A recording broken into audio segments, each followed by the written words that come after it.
예수님의 이름으로 기도합니다. 아멘. 우리는 지난 주일에 여호사밧의 삶에 대한 개략적인 성경 말씀을 살펴보았습니다. 성경은 그를 일컬어 다윗의 처음 길을 걸었던 사람, 여호와의 길을 걸었던 사람이라고 평가를 했습니다. 다윗의 처음 길, 여호와의 길, 믿음의 길, 말씀의 길을 걷는다는 것이 실수하지 않는다는 뜻이 아닙니다.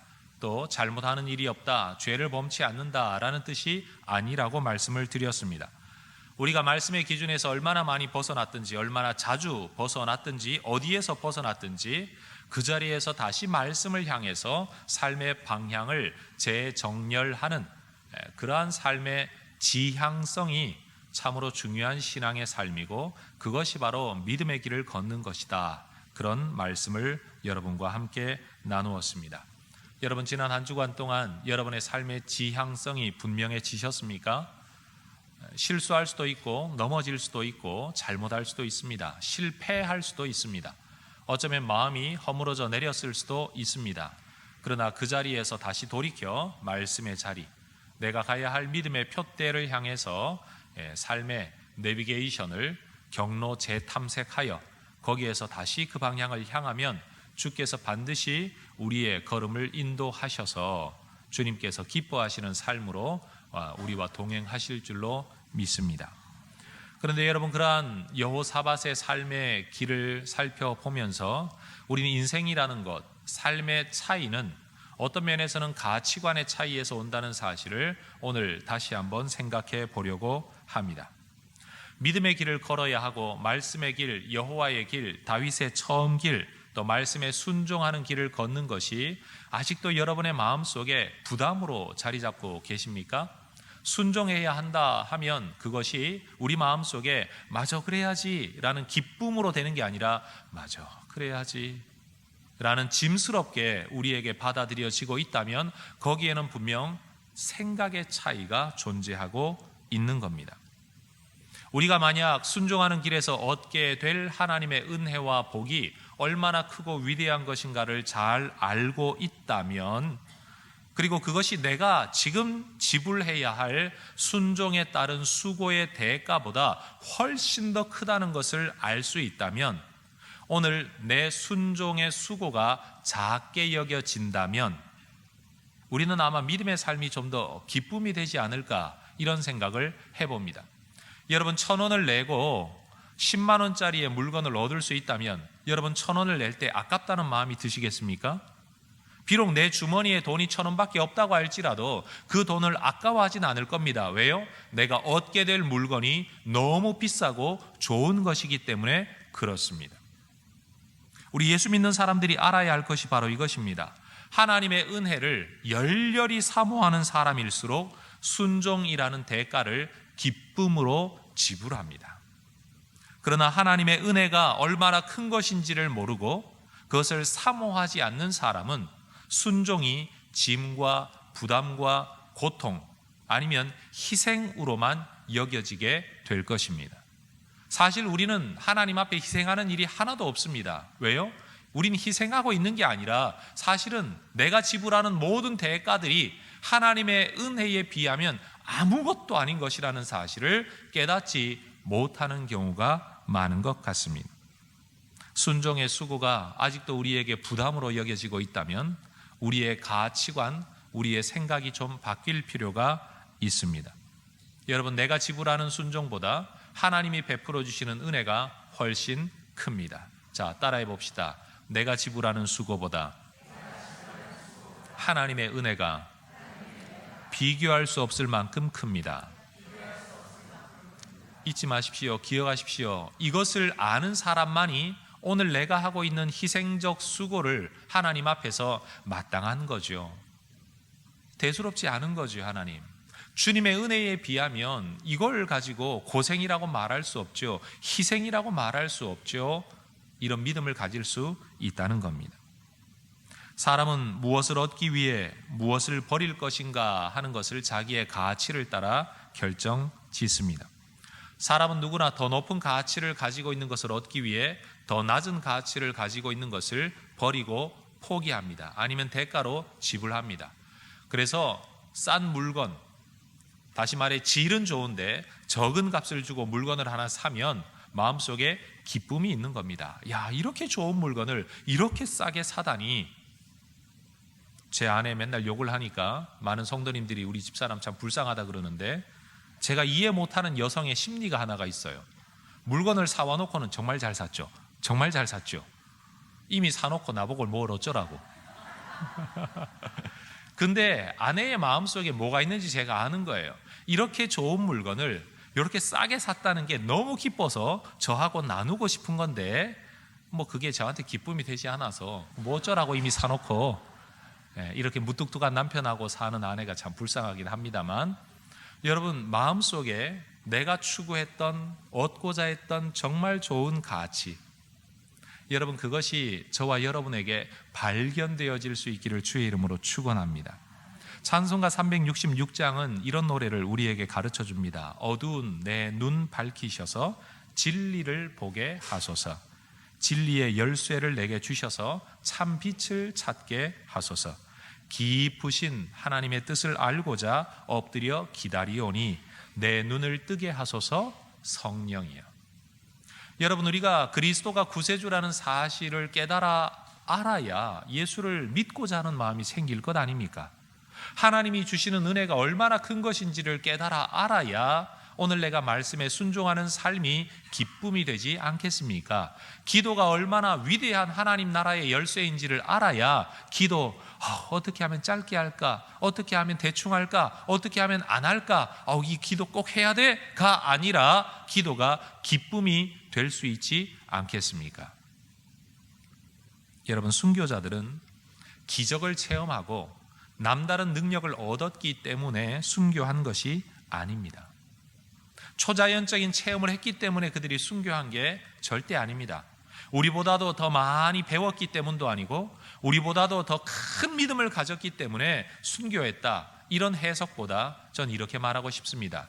그들은 가치를 발견한 사람이었다. 심지어 내 목숨마저도 내어놓을 수 있을 정도로 엄청난 가치가 이 믿음 안에 있다는 것을 발견했기 때문에 자기의 목숨을 내어놓는 것마저도 우리가 볼 땐 절대 할 수 없는 일인데 그들은 할 수 있는 일로 받아들였다는 겁니다. 여러분, 하나님이 귀히 여기시는 것들, 하나님이 기뻐하시는 것들의 가치를 발견할 수 있다면 우리의 삶은 좀 달라지지 않겠습니까?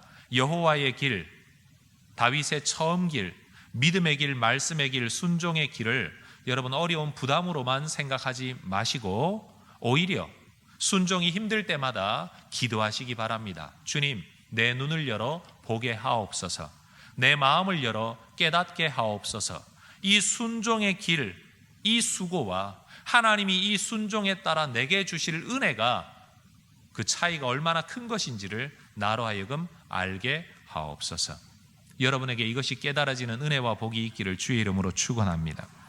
또 다른 측면에서 여러분, 신앙을 목표라는 관점에서도 이야기할 수 있습니다.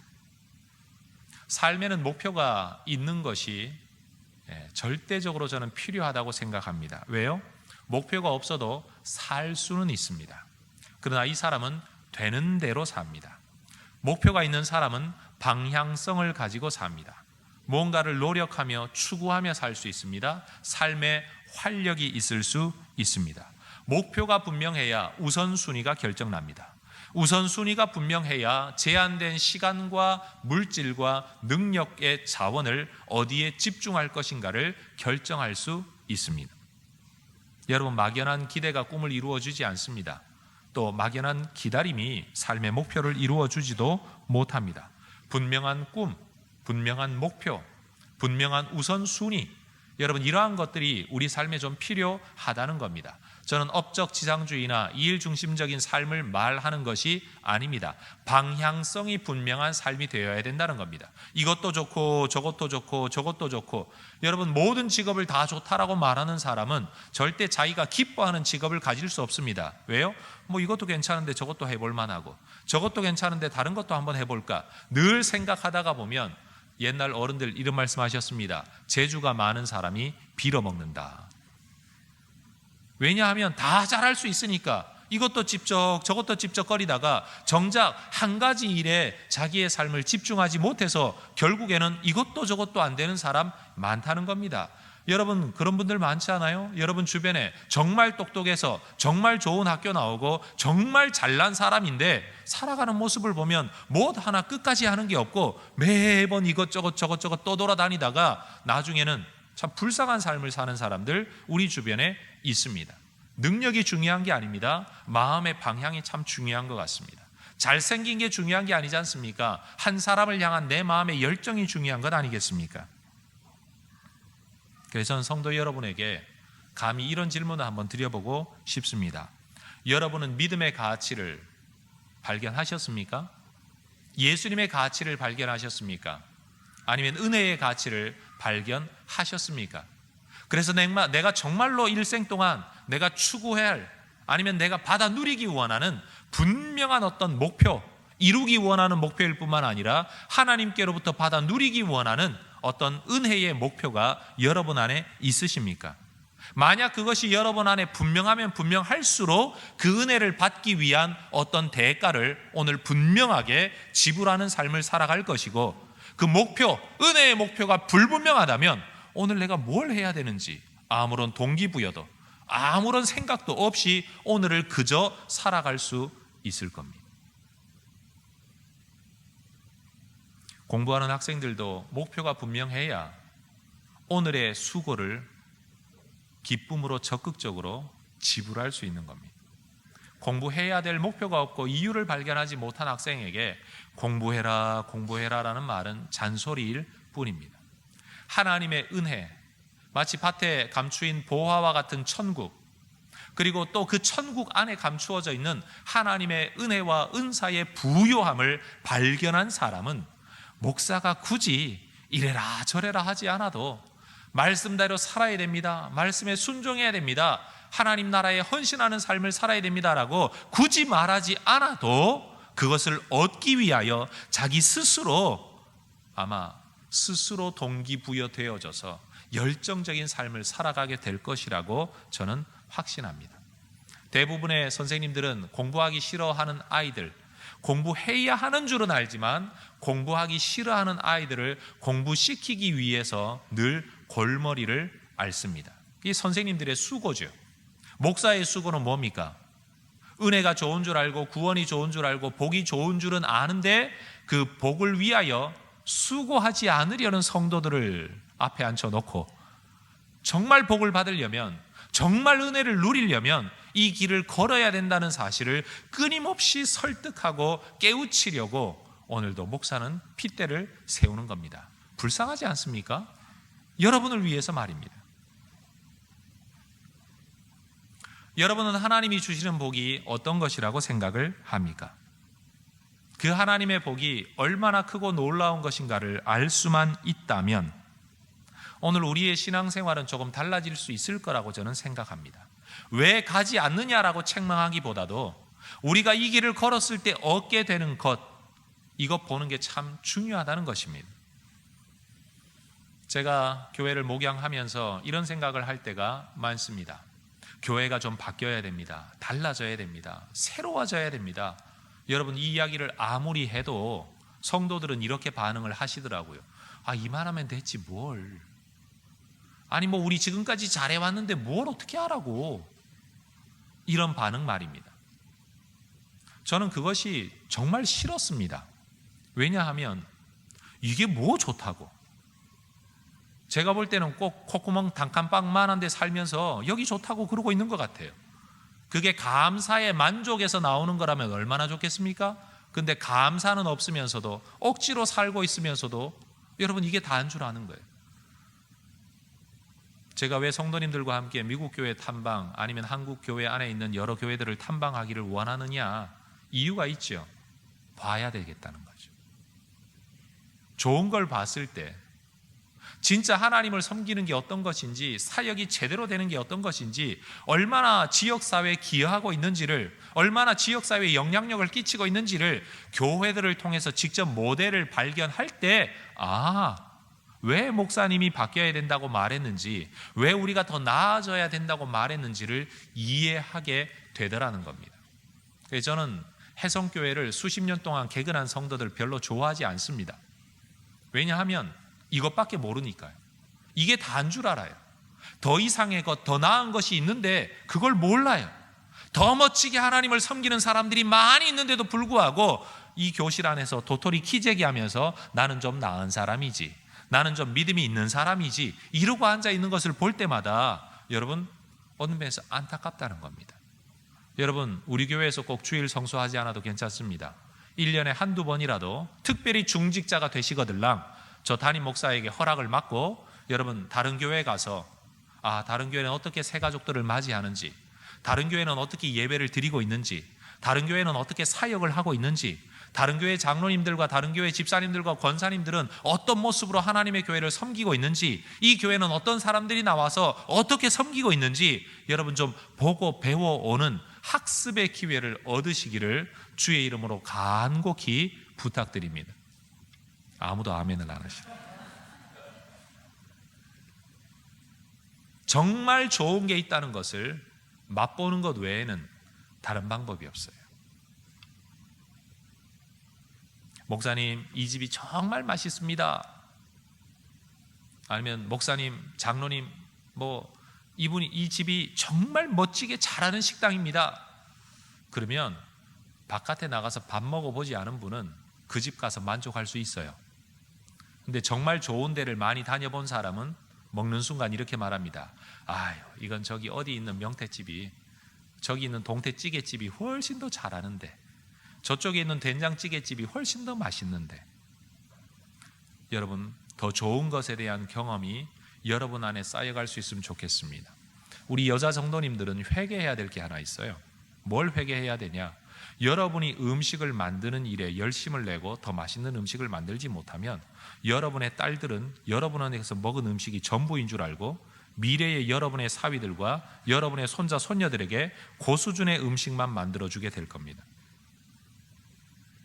남자들은 잘난 줄 아십니까? 마찬가지예요. 여러분, 우리가 경험하는 것이 사실은 전부라고 우리는 자꾸 생각을 합니다. 그럴 수밖에 없어요. 사람은 자기 경험의 한계 안에서 살아갑니다. 그래서 여러분, 우리가 해야 할 일이 뭐냐, 노력해야 될 일이 뭐냐, 자신의 경험을 확장하는 일이 필요합니다. 내 경험을 확장하는 것, 더 좋은 것이 있다는 것을 끊임없이 알아가는 것, 여러분, 이것이 있어야 자기의 삶이 성장할 수 있습니다. 하던 대로 하지 말아라라는 말을 짜증낼 게 아니라 왜 하던 대로 하지 말고 새로운 것을 시도해야 되는지를, 그 이유를 저와 여러분이 깨달을 수 있으면 좋겠습니다. 목사인 저도 참 여러분한테 드릴 말씀이 있죠. 그게 뭐냐? 하던 설교대로 하지 않고 다른 방식으로 설교해도 얼마든지 은혜 받을 수 있고 훨씬 더 성도들이 좋아할 수 있는 길이 있다는 사실을 내가 경험은 못했더라도 머리로라도 전제하고 끊임없이 그것을 배우려고 노력을 해야 여러분 설교도 개선되어지고 성장할 수 있지 않겠습니까? 목회도 그러하고 삶도 그러한 겁니다. 여러분, 자녀 양육의 방법이 지금 여러분이 하고 있는 방법이 유일한 거라고 생각하지 마시고 더 좋은 길이 있다, 내가 그 길을 찾아야 되겠다, 배워야 되겠다, 노력하는 부모님들이 되실 수 있기를 바랍니다. 꼭 이런 건 아멘을 잘 안 하시더라고요. 그런데 이 설교의 후반부에 가면 여러분의 아멘 소리가 제가 커질 것을 100% 확신합니다. 오늘 정말 여러분이 듣고 싶어하는 설교를 제가 할 것이기 때문에 기대가 됩니다. 전 오늘 이 설교 여러분에게 하는 이유가 있습니다. 여러분의 마음속에 부러움과 질투를 불러일으키고자 함입니다. 이 정도는 돼야 하나님의 복을 받았다 하지, 지금 여러분이 살고 있는 모습을 일컬어 나는 정말 하나님의 복을 받은 사람이다, 저는 여러분이 만족하지 않으면 좋겠습니다. 물론 감사는 해야 합니다. 이만큼 온 것도 하나님의 은혜입니다. 지금까지 지내온 것 주의 크신 은혜라, 맞는 말입니다. 그러나 지금껏 내가 경험한 은혜가 하나님의 모든 은혜가 아닙니다. 내가 받아 누렸던 하나님의 복이 모든 하나님의 복이 아닙니다. 내가 쓰임받았던 사역들이 하나님이 내게 주실 모든 능력이 아닙니다. 그렇기 때문에 우리는 성경이 기록하고 있는 더 큰 은혜와 더 큰 복을 발견할 수 있기를 원합니다. 내가 순종해야 되는 이유, 성장해야 되는 이유, 배워야 되는 이유, 깨달아야 되는 이유, 기도해야 되는 이유를 오늘 말씀 안에서 여러분이 발견할 수 있게 되기를 원합니다. 그리고 그것이 여러분의 목표가 되기를 원합니다. 나는 이것을 이루어야 되겠다. 나는 이것을 받아야 되겠다. 나는 이러한 삶을 살아야 되겠다. 나는 이런 복을 누려야 되겠다. 그러므로 말미암아 우리의 삶이 여호사밧이 걸었던 삶의 길이 부담이 아니라, 억지가 아니라, 강제가 아니라 기쁨으로, 자발성으로 우리도 그런 삶을 살아갈 수 있도록 되어지는, 누가 시켜서가 아니라 내 스스로가 이전과는 다른 삶을 살아가게 되는 계기가 될 수 있기를 바란다는 겁니다. 많은 사람들이 목사님, 누가 좋은 걸 좋은 줄 모릅니까? 라고들 말씀을 합니다. 맞는 말이죠. 누구나 좋은 걸 보면 좋은 줄 압니다. 그러나 거기에도 여전히 문제가 존재합니다. 좋은 것이 좋은 줄 알면 좋은 것을 얻기 위하여 뭔가 이전과는 다른 수고와 노력이 필요한데, 좋은 것은 좋은 줄 알면서도 그것을 얻기 위하여 이전과는 다른 수고를 하지 않고 있다면 그 사람은 아직도 좋은 것이 좋은 것이라는 것을 모르는 것이죠. 제 말이 어렵습니까? 제 말이 틀렸습니까? 정말 좋은 것이 좋은 줄 알고 그것이 내 목표가 된다면 여러분들이 이전과는 다른 삶을 살아야 합니다. 여러분을 책망하는 것도 아니고 다그치는 것도 아닙니다. 하나님의 생명의 풍성함을 누리는 삶이 성경에 약속 보장되어져 있는데 그것을 벗어나서 살아가고 있으면서도 좋다 좋다 하는 사람들을 보면 하나님 얼마나 안타까우시겠냐는 겁니다. 얘들아, 거기보다 더 좋은 데가 여기 있는데.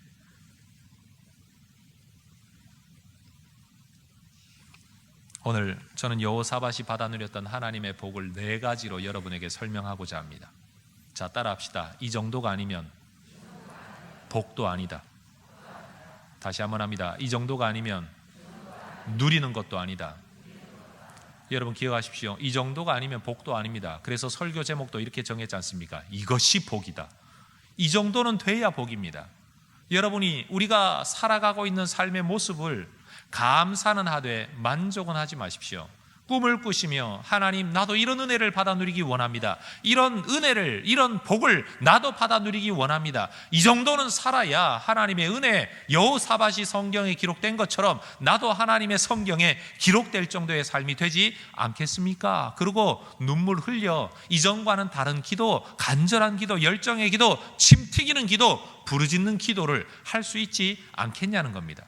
목회하는 목사로서 저는 성도 여러분들을 바라볼 때마다, 해성교회 성도 여러분을 바라볼 때마다 사실 한쪽 편에는 안타까움이 있습니다. 왜냐하면 이게 하나님이 주시는 은혜의 전부가 아니기 때문에. 이게 분명 전부가 아닌데, 우리 교회의 모습이 이것이 전부가 아닌데 하나님은 얼마든지 더 크고 위대한 것들을, 놀라운 것들을 우리에게 주실 수 있는데, 우리가 하고 있는 이 예배가 전부가 아닌데 더 감격적인 예배를 우리는 드릴 수 있는데 그것을 꿈꾸지 않고 목표하지 않기 때문에, 그리고 그 일이 이루어지기 위하여 우리가 더 많은 대가를 지불하는 것을 자꾸만 부담으로 여기게 된다면 우리는 그 놀라운 은혜의 예배를 평생 동안 드리지도 못할 수도 있다는 겁니다. 연세 많으신 분들이 요즘은 회갑은 잘 안 하시니까 6순 7순 되셔가지고 대한민국 땅 안에 아니면 외국이라도 여행을 다녀오시면 많은 분들이 그런 말씀을 하신대요. 난 지금껏 뭐하다 살았는지 몰라. 이 좋은 걸 이제야 보다니, 이 맛있는 걸 이제야 먹다니. 바로 그거예요, 여러분. 표현이 좀 거칠긴 하지만 죽을 때가 다 되어서야 비로소 이 좋은 걸 맛보는 인생이 되기를 원하십니까? 아니면 젊어서부터, 어려서부터 그것들을 맛보고 누리고 평생 즐겁게 살다가 하나님 앞에 가기를 원하십니까? 예수 믿는 삶에 고생이 없다는 말이 아닙니다. 예수 믿는 삶에 희생이 없다는 말이 아닙니다. 그러나 여러분, 그 수고와 희생과 고생 뒤에도 하나님의 은혜는 언제나 우리에게 주어질 수 있다는 사실을 저는 말하고 싶은 겁니다. 무조건 참고 살다가 천국에 가서 누려라, 그게 아니라 이 땅에서도 얼마든지 하나님의 은혜를 누리고 살았던 사람들이 있다는 겁니다. 그들이 믿는 하나님이 그들에게 그런 은혜를 주셨다면 우리에게도, 우리가 믿음의 삶을 살기만 한다면 하나님이 그들이 누렸던 은혜를 우리에게도 주시지 않겠냐, 우리도 누릴 수 있지 않겠냐, 저는 이것을 꿈꾸기를 원한다는 겁니다. 늘 자주 말씀드리지만 저는 제 삶에 만족하지 않습니다. 저는 제 삶에 만족하지 않습니다. 여러분은 지금도 저에게 말씀하겠죠. 목사님, 참 많은 일을 이루셨습니다. 목사님, 그 짧은 시간 안에 참 큰 일을 이루셨습니다. 대단한 일을 하셨습니다. 어떤 분들은 그렇게 저를 위로하는지 몰라도 저는 여전히 말합니다. 나는 여전히 배고픕니다. 내가 믿는 하나님은 얼마나 위대한 하나님인데, 내가 믿는 하나님은 정말 놀라운 하나님인데 나는 더 많은 하나님의 은혜를 누려야 되겠습니다. 목사님, 그러고 사시다가 평생에 만족하는 일이 있으시겠습니까? 만족이 없죠. 다윗도 말하기를 나는 사슴이 시냇물을 찾아 갈급함처럼, 내 영혼이 주를 찾기에 갈급하다고 말한 것처럼 나는 천국에 가서 영원한 만족을 누릴 때까지 이 땅에서 날마다 배고픈 자로, 날마다 목마른 자로 살고 싶습니다. 여러분, 그것이 제가 믿는 하나님입니다. 제가 생각하는 신앙생활입니다. 빵 쪼가리 하나 던져놓고 이것으로도 만족하며 살아라. 난 내가 믿는 하나님은 그런 하나님 아니에요. 야, 네가 기껏해야 그거밖에 못 받지, 내가 이미 너한테 준 거라도 감사하면서 살아. 내가 믿는 하나님은 그런 하나님이 아니에요. 끊임없이 더 많은 것, 더 좋은 것을 주시기 위하여 오늘도 기다리시는 하나님. 내가 너희를 위하여 내 아들까지 주었는데 뭘 더 못 주겠냐.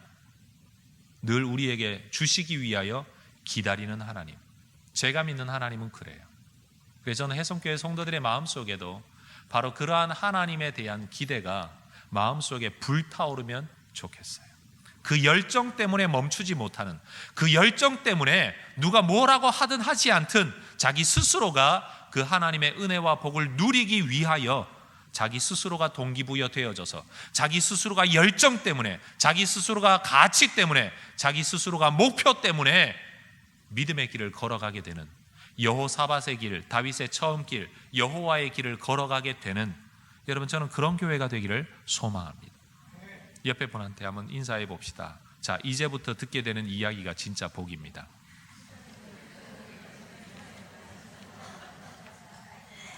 여러분, 인사 똑바로 하세요. 다시 한번 인사합니다. 이 정도는 돼야 진짜 복받은 사람이랍니다. 또 한번 인사합니다. 이미 복받았지만 아직 덜 받았습니다. 여러분, 저는 복받은 사람입니다. 여러분이 보기에도 저는 복받은 사람 아닙니까? 그러나 저는 아직도 복을 덜 받았습니다. 제가 받아 누려야 될 복이 얼마나 많이 남았는지 모릅니다. 기대하시라, 개봉박두. 여러분은 제가 더 많은 복을 받아 누리는 것을 보시게 될 겁니다. 우리 목사님 저 정도 됐으면 저분 성공한 목사지, 잘된 목사지, 저만 하면 됐지 뭐. 아니요, 저는 만족하지 못해요. 만족하지 못해요. I'm still hungry. 저는 여러분도 그런 열정이 있게 되면 좋겠습니다. 왜요? 탐욕 때문이 아니라 하나님 때문에, 내가 믿는 하나님의 위대하심 때문에, 그리고 그 결과로 세상 가운데 하나님을 이야기하기 위해서. 자, 첫 번째, 여호사밧은 어떤 복을 받아 누렸습니까? 3절 보십시오. 여호와께서 여호사밧과 함께 하셨습니다. 함께. 누가? 하나님이. 누구와? 여호사밧과. 어떻게 하셨다고요? 함께 하셨대요. 여러분, 하나님이 우리와 함께 하시는 줄 믿으십니까? 근데 이게 눈에 보이질 않아요. 손에 잡히질 않아요. 믿음의 고백이에요. 하나님은 정말로 그분의 이름이 임마누엘이시라. 하나님은 우리와 함께 하세요. 그런데 여호사밧은 임마누엘로 그치지 않았어요. 나와 함께 하신 하나님이, 눈에 보이지도 않는 하나님이, 뭐라고 설명할 수도 없는 하나님의 함께 하심이 분명히 눈에 보이는 방법으로 내 삶에 가시적이고 표현할 수 있는 방법으로 나타났다는 겁니다. 이게 복입니다. 눈에 보이지 아니하는 하나님이 나와 함께 하신다는 믿음의 고백으로 끝나는 게 아니라 그 고백이 삶에 표현되어지도록 나타나는 은혜. 여러분, 이게 복이라는 겁니다. 여호사밧에게는 하나님의 함께 하심이 어떤 모습으로 나타났느냐? 5절에 이런 표현이 있습니다. 그러므로 여호와께서 나라를 그의 손에서 견고하게 하셨답니다. 따라합시다. 견고하게 하셨다. 견고하게 했다라는 표현은 역대하 말씀에서만 해도 23번이나 등장할 정도로 하나님께서 유다 나라를 다스렸던 왕들의 삶이 얼마나 복된 것인가를 평가하는 기준이 되는 말이 견고하게 하다라는 말입니다. 견고하게 하다는 것은요, 깨어지지 않게 튼튼하게 하다라는 언어적, 단어적 표현을 넘어서서 본문에서는 이미 누군가가 무엇을 행하고 있고 행하려고 하는 그 일을 계속할 수 있도록 기회를 더 줄 뿐만 아니라 그 일을 계속할 수 있도록 자원도 충분히 공급해 주는 상황, 이것을 말합니다.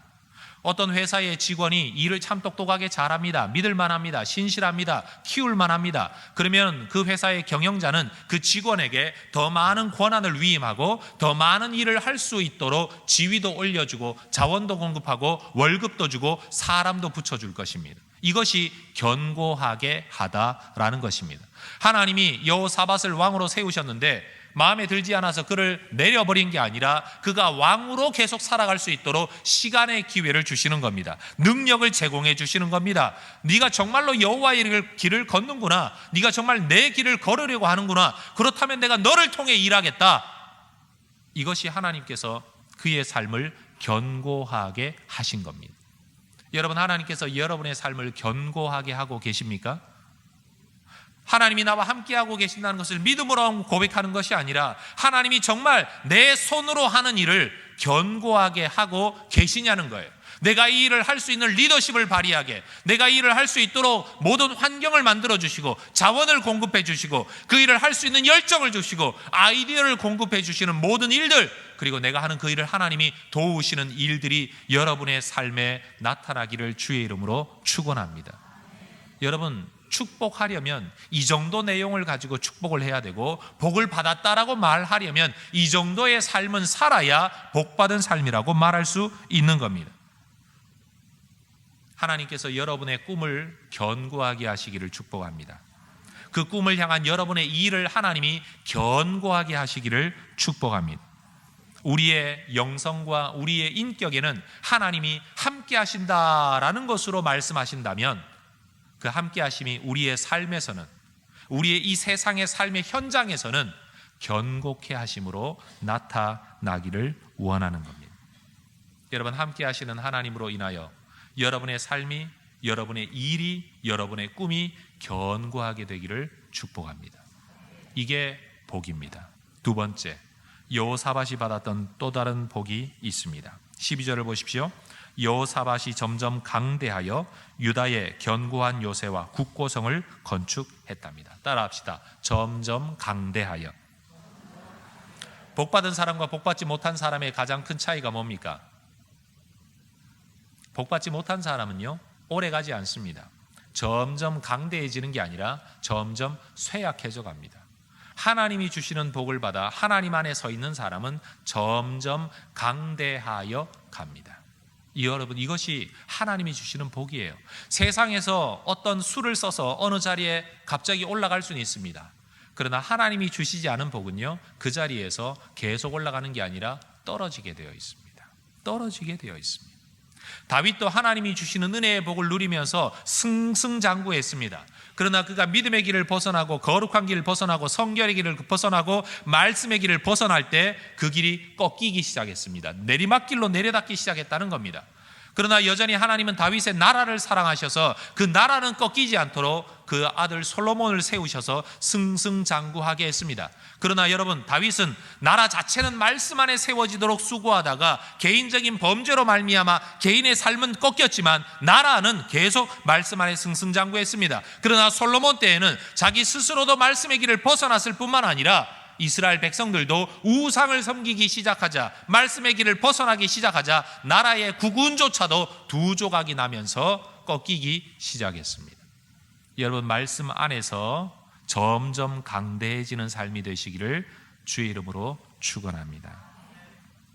그런데 여러분, 여호사밧이 점점 강대해졌다라는 것은 구체적으로 또 어떻게 표현되어졌느냐? 성경 역대하 14장을 보면요, 그의 아버지 아사 왕 때에는 유다 나라의 군인 숫자가 58만 명이었습니다. 그러나 역대하 말씀을 계속 읽어가다가 보면, 특별히 오늘 17장 본문의 군사들의 숫자를 다 더해 보면 그 아들 여호사밧 때에 유다 나라의 군사의 숫자가 정확하게 2배, 116만 명이 됩니다. 여러분, 왕이 된 지 몇 년 만에 이 놀라운 일이 일어났습니다. 강제 징집하거나 백성들을 못 살게 굴어서 그렇게 된 게 아니라, 그가 1절과 2절의 말씀을 보면 군사력을 증강시키기 위한, 나라를 방어하기 위한 수고를 행해 나갈 때에 하나님께서 그가 하려고 했던 일을 견고하게 하신 결과 그가 추구했던 목표가 이루어지게 하셨다는 겁니다. 여러분이 꿈꾸는 일이 이루어지기를, 열매 맺게 되기를 주의 이름으로 축복합니다. 여러분, 사람이 수고한다고 해서 항상 열매가 맺히는 게 아닙니다. 수고하여 노력하여 열매가 맺히는 것 자체가 하나님의 은혜요 복이라는 것을 우리는 알아야 합니다. 시편 127편 1절에 이런 말씀이 있습니다. 여호와께서 집을 세우지 아니하시면 세우는 자의 수고가 헛되며 여호와께서 성을 지키지 아니하시면 파수꾼의 깨어 있음이 헛되도다.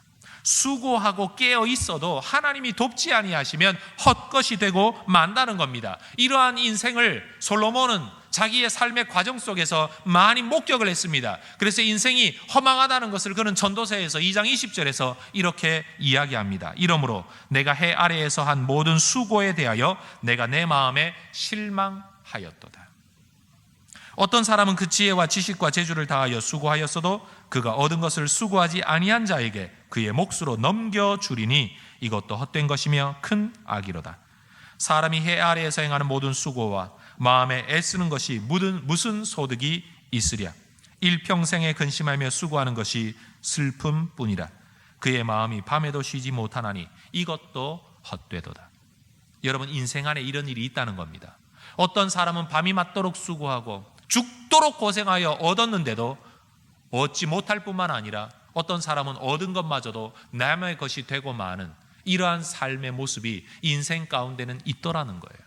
이것 때문에 참 실망이 된다. 이것 때문에 낙담이 된다. 정말 수고해도 대가를 얻을 수 없구나. 정당한 노력이 정당한 대가를 얻지 못하는 세상은 오늘만 그런 게 아니라 이 세상 모두가, 역사상 모든 존재했던 인류가 다 경험했던 일입니다. 그때 뭘 생각해야 되냐? 더러운 세상, 나쁜 세상을 탓할 게 아니라 수고의 정당한 열매를 얻는 것도 하나님의 은혜인 줄 알아서 하나님 앞에 엎드리는 믿음이 우리에게 필요하다는 겁니다.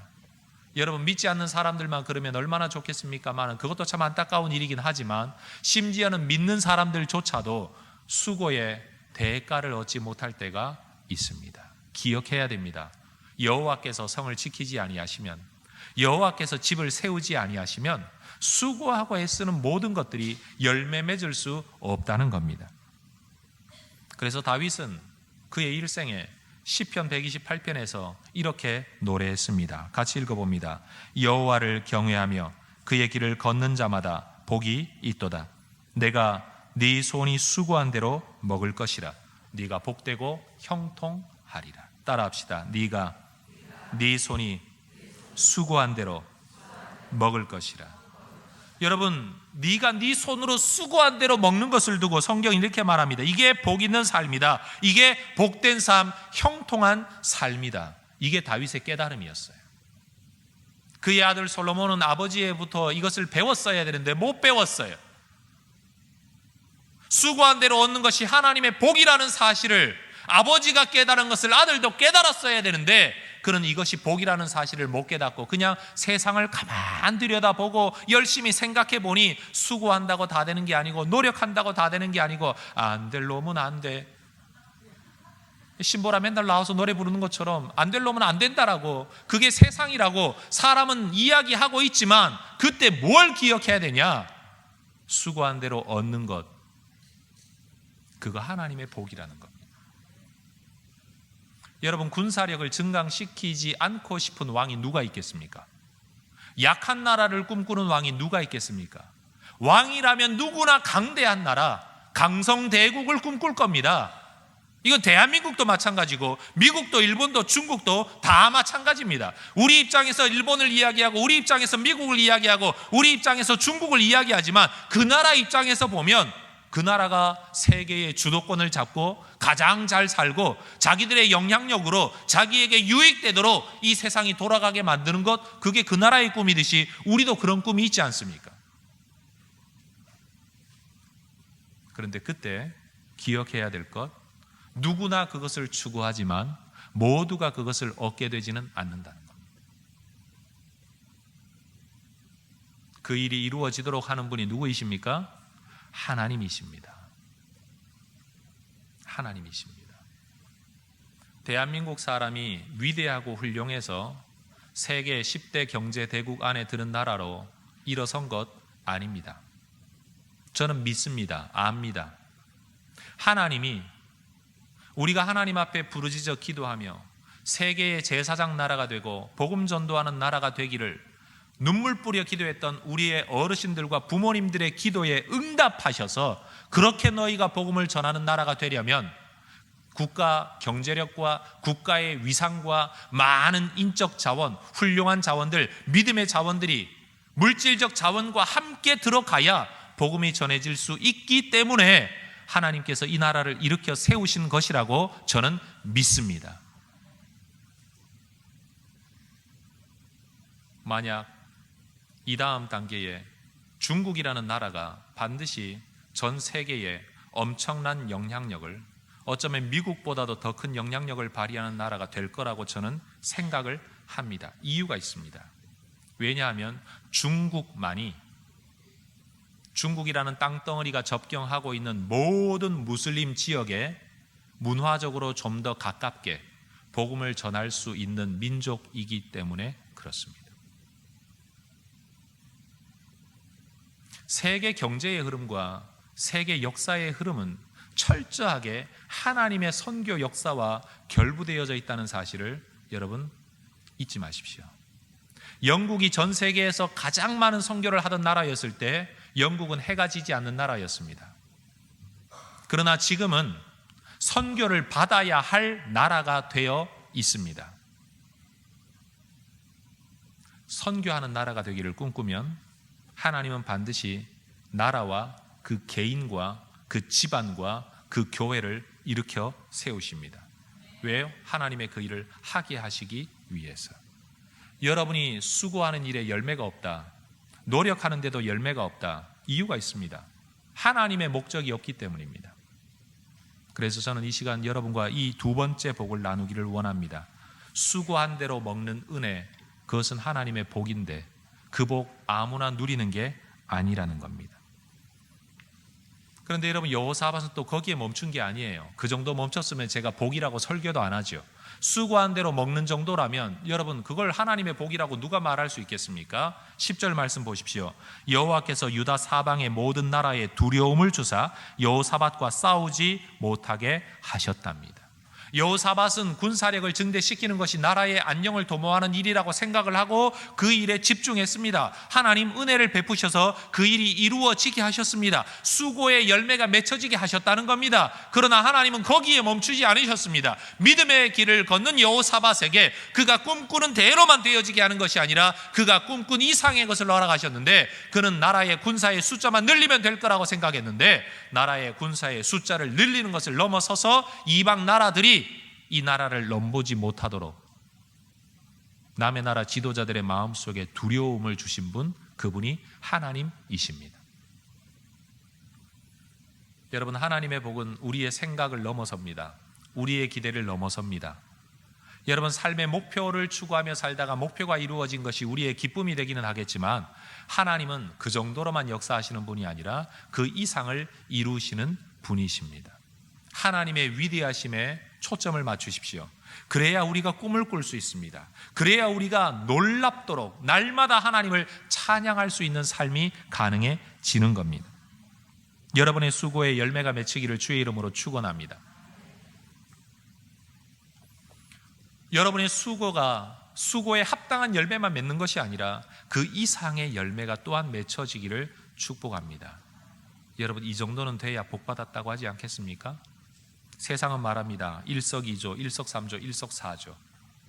돌 하나에 여러분 2마리, 3마리, 4마리의 새를 잡는 것 참 행운이다라고 이야기를 합니다. 그러나 우리는 말합니다. 행운이 아니라 하나님의 은혜이다.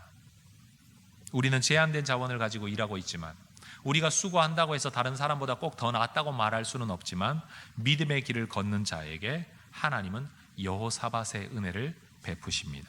세 번째 은혜가 뭡니까? 5절은 이렇게 말합니다. 유다 무리가 여호사밧에게 예물을 드렸답니다. 여러분, 이것은 세금 징수가 아닙니다. 여호사밧은 백성들을 강제적으로 통치하고 막 물질을 압수해간 그런 악한 왕이 아닙니다. 그는 그저 자기 스스로 믿음의 길을 걷고, 그리고 나라를 강하게 만들기 위하여 애쓰는, 말 그대로 올바른 왕도를 걸은 사람입니다. 그가 걸어야 할 길을 걷기 시작하자 백성들은 그를 존경하고 존중하여 예물을 드렸답니다. 세금 낸 게 아닙니다. 다시 말합니다. 세금을 낸 게 아닙니다. 예물이라는 것은 선물입니다. 예를 표하는 선물 말입니다. 왕에게 여러분, 백성이 왜 예물을 내어야 합니까? 요구하지도 않는 예물을 말입니다. 그러나 백성들은 그를 사랑하였고, 그의 지도력을 존중하였고, 그를 따르기 원하였고, 그가 행하려고 하는 일이 이루어지게 하기 위하여 자기의 것을 기쁨으로 내어드리는 일이 일어났다는 겁니다. 어디 그뿐입니까? 11절을 보십시오. 이방의 지도자들까지도 여호사밧에게 예물을 바칩니다. 블레셋 사람들은 예물을 드리며 은으로 조공을 정기적으로 바쳤고, 아라비아 사람들도 짐승으로 예물을 바쳤습니다. 그 결과가 뭡니까? 5절은 이렇게 말합니다. 그가 부귀와 영광을 크게 떨쳤더라. 따라합시다. 부귀와 영광을 크게 떨쳤더라. 아마 우리 성도님들은 이 구절을 제일 좋아하지 않을까 싶네요. 부귀와 영광을 크게 떨쳤더라. 크게 떨쳤다는 말이 뭡니까? 우리가 흔히 알부자라는 말을 합니다. 사람들이 잘은 모르지만, 드러나진 않지만 속으로 부자인 사람, 알부자입니다. 그러나 알부자는 절대로 큰 부자가 아닙니다. 누가 큰 부자냐? 속이려고 해도 속일 수 없고, 감추려고 해도 감추어지지 않을 정도로 가지고 있는 것들이 흘러 넘치는 부자가 진짜 부자입니다. 여호사밧이 바로 그런 사람이었습니다. 부귀와 영광이 감추고 싶어도 감출 수 없고, 아무리 겸손하고 싶어도, 자기 스스로는 겸손해도 그가 누리고 있는 것이 흘러 넘쳐 세상에 알려지게 된 것, 성경은 이것을 가리켜 떨쳤더라, 이렇게 말을 합니다. 부, 귀, 영광이. 오늘날 이 세상에서 많은 사람들이 원하는 게 이거 아닙니까? 돈으로, 그리고 존귀함으로, 명예로. 여러분, 자기가 한번 멋지게 살아가는 것, 이 세상 사람들의 꿈입니다. 저는 이렇게 말하고 싶어요. 세상 사람들, 정말로 부귀와 영광이 떨칠 정도의 삶을 살고 싶습니까? 그러면 지금 가고 있는 그 길을 가지 말고 믿음의 길을 들어와 하나님 은혜 안에서 믿음의 길을 걸어보십시오. 하나님 안에 꿈을 꾸면서 하나님에게 그런 은혜를 기도하면서 믿음의 길을 걸어보십시오. 많은 사람들이 이렇게 말씀들을 합니다. 믿음의 길을 걸어서는 절대로 부자가 될 수 없다. 믿음의 길을 걸어서는 절대로 정치적으로 성공할 수 없다. 믿음의 길을 걸어서는 절대로 세상의 명예를 얻을 수 없다. 이렇게 말을 합니다. 맞습니다. 세상이 주는 돈, 세상이 주는 명예는 세상의 방법으로 걸어야 얻습니다. 그러나 하나님이 주시는 돈, 하나님이 주시는 명예, 하나님이 주시는 영광은 하나님의 길을 걸어야 줄 수 있는 겁니다. 저는 어려서부터 들었던 이 말이 아직도 잊어지질 않습니다. 정말 어렸을 때부터 들었습니다. 어른들이 말했습니다. 작은 부자는 땅이 내고 큰 부자는 하늘이 낸다. 저는 혜성교회 성도님들이 세상 속에 나가 살면서 세상대로 살지 못하고, 그렇다고 내가 은혜도 못 누리고 있고, 믿음대로 사는 것 같은데 믿음대로 사는 것도 아니고, 세상을 따라가는 것 같은데 세상도 따라가는 것도 아니고, 그래서 세상에서도 누리지 못하고 하나님께로부터도 누리지 못하는 어정쩡한 삶의 길에서 벗어나실 수 있으면 좋겠습니다. 그게 뭔지는 저도 모르겠습니다. 그러나 분명한 건 믿음의 길을 걷고 하나님의 길을 걸어 하나님이 손에 쥐어주시고 아무도 빼앗아갈 수 없는 하나님의 부, 귀, 영광을 전 혜성교회 성도들이 좀 누리면 좋겠습니다.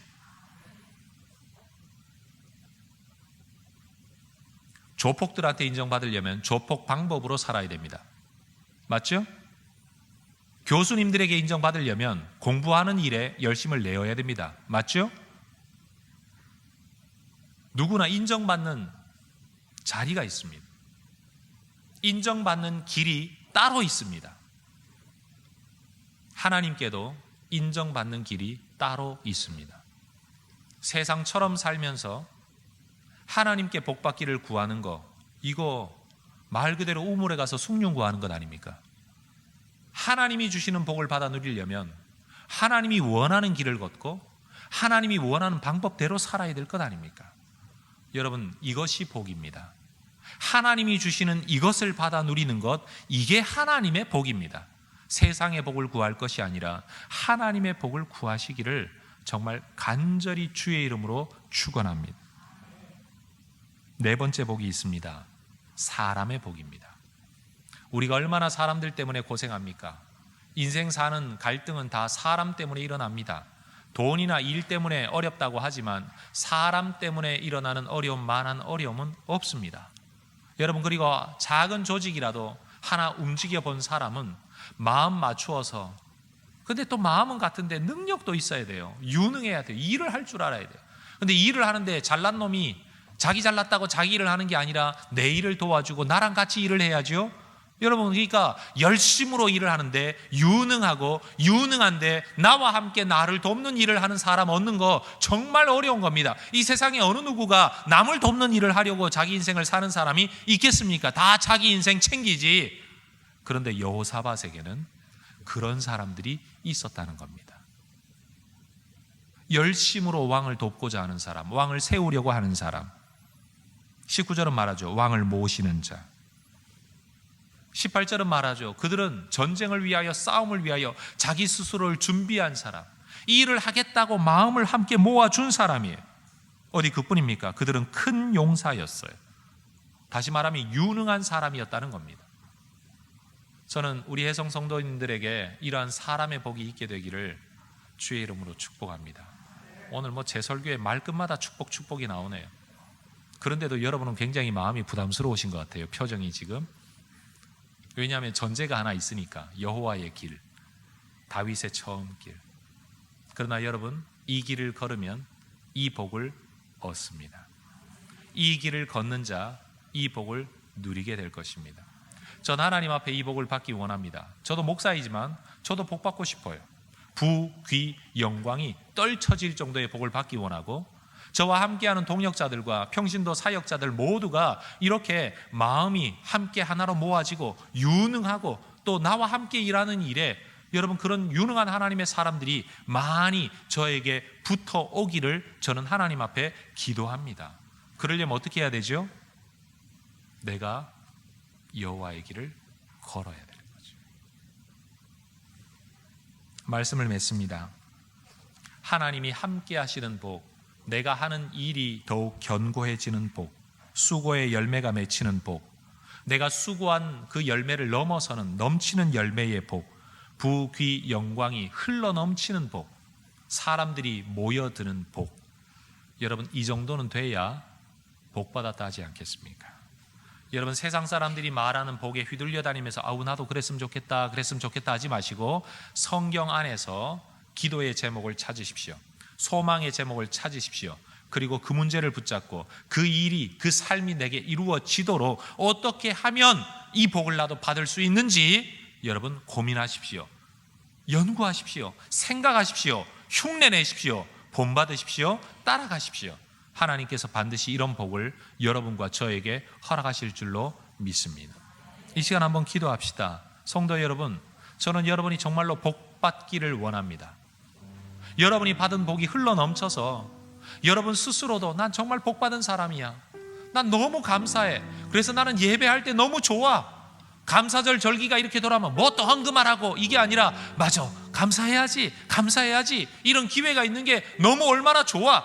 여러분, 이런 신앙생활을 우리가 할 수 있으면 얼마나 좋을까요? 없는 데서 쥐어짜서 예배해라가 아니라, 가진 것도 없는데 쥐어짜서 헌신해라가 아니라, 내가 하나님의 길을 걷다가 받은 은혜가 넘쳐 흘러서 그것으로 사람들에게 나누는 것이 기쁨이 되고 하나님께 올려드리는 것이 기쁨이 되는 여호사밧과 같은 복을 받은 인생, 전 혜성교회 성도님들이 정말 그렇게 되기를 원합니다. 여러분, 이 복을 사모하면서 하나님, 나도 이런 복 누리기 원합니다. 나도 이런 복의 주인공 되게 해주십시오. 합심해서 한번 기도합시다. 하나님, 우리 혜성